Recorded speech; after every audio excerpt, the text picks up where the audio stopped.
Chapter 7. Now Jonas's group had taken a new place in the auditorium, trading with the new 11 so that they sat in the very front immediately before the stage. They were arranged by their original numbers, the numbers that had been given at birth. The numbers were rarely used after the naming, but each child knew his number, of course. Sometimes parents used them in irritation at a child's misbehavior, indicating that mischief made one unworthy of a name. Jonas always chuckled when he heard a parent, exasperated, call sharply to a whining toddler, "That's enough, 23!" Jonas was 19. He had been the 19th newborn child this year. It had meant that at his naming he had been already standing and bright-eyed, soon to walk and talk. It had given him a slight advantage the first year or two, a little more maturity than many of his groupmates who had been born in the later months of that year, but it evened out as it always did by 3. After 3, the children progressed at much the same level, though by their first number one could always tell who was a few months older than others in his group. Technically, Jonas's full number was 1119, since there were other 19s, of course, in each age group. And today, now that the new 11s had been advanced this morning, there were 2 1119s. At midday break, he had exchanged smiles with the new one, a shy female named Harriet. But the duplication was only for those few hours. Very soon he would not be an 11, but a 12, and age would no longer matter. He would be an adult like his parents, though a new one and untrained still. Asher was 4 and sat now in the row ahead of Jonas. He would receive his assignment 4th. Fiona, 18, was on his left, and on his other side sat 20, a male named Pierre, whom Jonas didn't like very much. Pierre was very serious, not much fun, and a worrier and tattletale too. "Have you checked the rules, Jonas?" Pierre was always whispering solemnly. "I'm not sure that's within the rules." Usually it was some foolish thing that no one would care about, opening his tunic if it was a day with a breeze, taking a brief try on a friend's bicycle just to experience the different feel of it. The initial speech at the ceremony of 12 was made by the chief elder, the leader of the community who was elected every 10 years. The speech was much the same each year. Recollection of the time of childhood and the period of preparation, the coming responsibilities of adult life, the profound importance of assignment, the seriousness of training to come. Then the chief elder moved ahead in her speech. "This is the time," she began, looking directly at them, "when we acknowledge differences.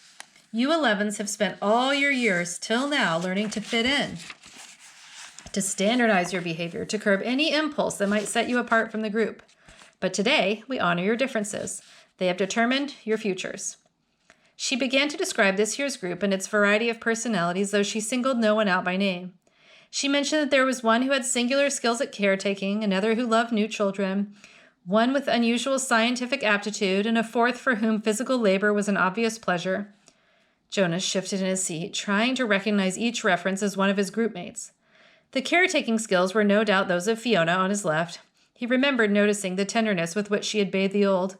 Probably the one with scientific aptitude was Benjamin, the male who had devised new, important equipment for the rehabilitation center. He heard nothing that he recognized as himself, Jonas. Finally, the chief elder paid tribute to the hard work of her committee, which had performed the observations so meticulously all year. The committee of elders stood and was acknowledged by applause. Jonas noticed Asher yawn slightly, covering his mouth politely with his hand. Then, at last, the chief elder called "Number 1" to the stage, and the assignments began. Each announcement was lengthy, accompanied by a speech directed at the new 12. Jonas tried to pay attention as one, smiling happily, received her assignment as fish hatchery attendant, along with words of praise for her childhood spent doing many volunteer hours there, and her obvious interest in the important process of providing nourishment for the community. Number 1, her name was Madeline, returned finally amidst applause to her seat, wearing the new badge that designated her fish hatchery attendant. Jonas was certainly glad that that assignment was taken. He wouldn't have wanted it. But he gave Madeline a smile of congratulation. When, too, a female named Inger received her assignment as birth mother, Jonas remembered that his mother had called it a job without honor. But he thought that the committee had chosen well. Inger was a nice girl, though somewhat lazy, and her body was strong. She would enjoy the 3 years of being pampered that would follow her brief training. She would give birth easily and well, and the task of labor that would follow would use her strength, keep her healthy, and impose self-discipline. Inger was smiling when she resumed her seat. Birth mother was an important job, if lacking in prestige. Jonas noticed that Asher looked nervous. He kept turning his head and glancing back at Jonas until the group leader had to give him a silent chastisement, a motion to sit still and face forward. 3, Isaac, was given an assignment as instructor of sixes, which obviously pleased him and was well-deserved. Now there were 3 assignments gone, none of them ones that Jonas would have liked. Not that he would have been a birth mother anyway, he realized with amusement. He tried to sort through the list in his mind, the possible assignments that remained, but there were so many he gave it up. And anyway, now it was Asher's turn. He paid strict attention as his friend went to the stage and stood self-consciously beside the chief elder. All of us in the community know and enjoy Asher, the chief elder began.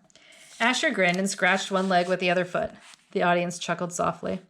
When the committee began to consider Asher's assignment, she went on, there were some possibilities that were immediately discarded, some that would clearly have not been right for Asher. For example, she said, smiling, we did not consider for an instant designating Asher an instructor of threes. The audience howled with laughter. Asher laughed too, looking sheepish but pleased at the special attention.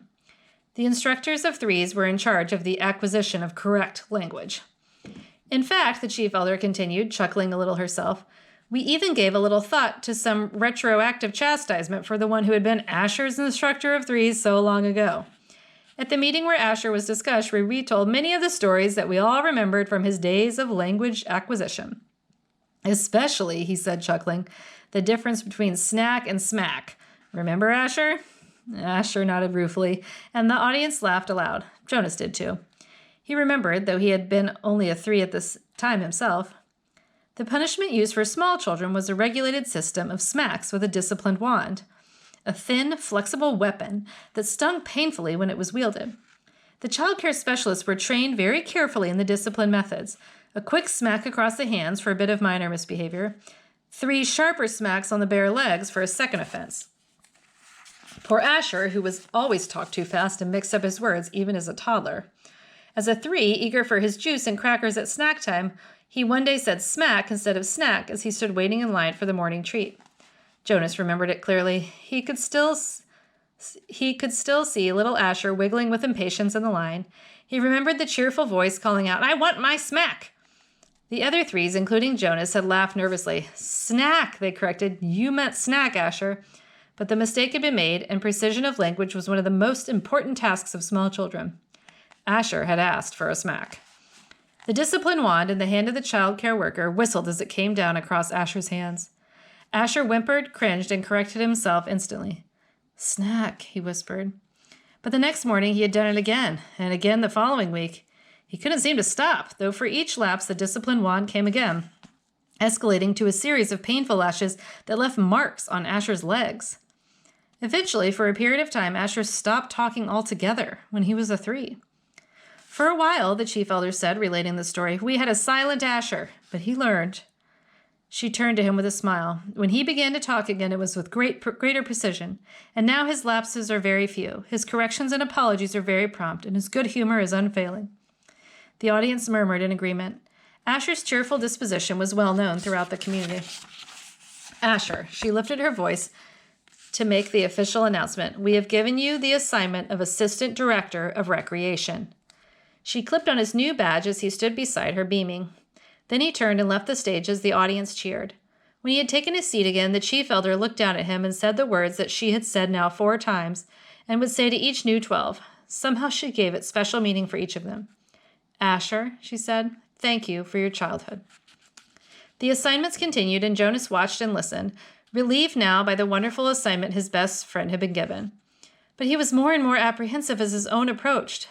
Now the new 12s in the row ahead had all received their badges. They were fingering them as they sat, and Jonas knew that each one was thinking about the training that lay ahead. For some, one studious male had been selected as doctor, a female as engineer, and another for law and justice.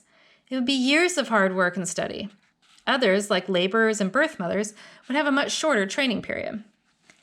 18. Fiona, on his left, was called. Jonas knew she must be nervous, but Fiona was a calm female. She had been sitting quietly, serenely throughout the ceremony. Even the applause, though enthusiastic, seemed serene when Fiona was given the important assignment of caretaker of the old. It was perfect for such a sensitive, gentle girl, and her smile was satisfied and pleased when she took her seat beside him again. Jonas prepared himself to walk to the stage when the applause ended, and the chief elder picked up the next folder and looked down to the group to call forward the next new 12. He was calm now that his turn had come. He took a deep breath and smoothed his hair with his hand. 20, he heard her voice say clearly. Pierre. She skipped me, Jonas thought, stunned. Had he heard wrong? No. There was a sudden hush in the crowd, and he knew that the entire community realized that the chief elder had moved from 18 to 20, leaving a gap. On his right, Pierre, with a startled look, rose from his seat and moved to the stage. A mistake. She made a mistake. But Jonas knew, even as he had the thought that she hadn't, the chief elder made no mistakes. Not at the ceremony of 12. He felt dizzy and couldn't focus his attention.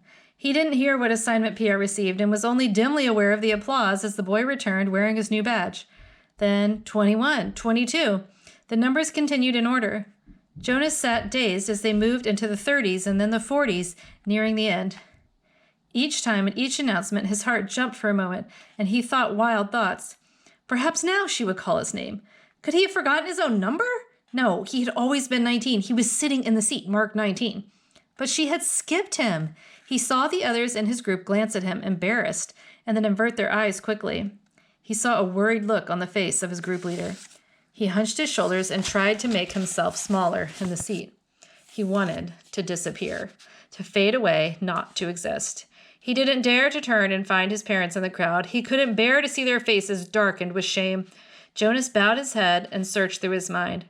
What had he done wrong?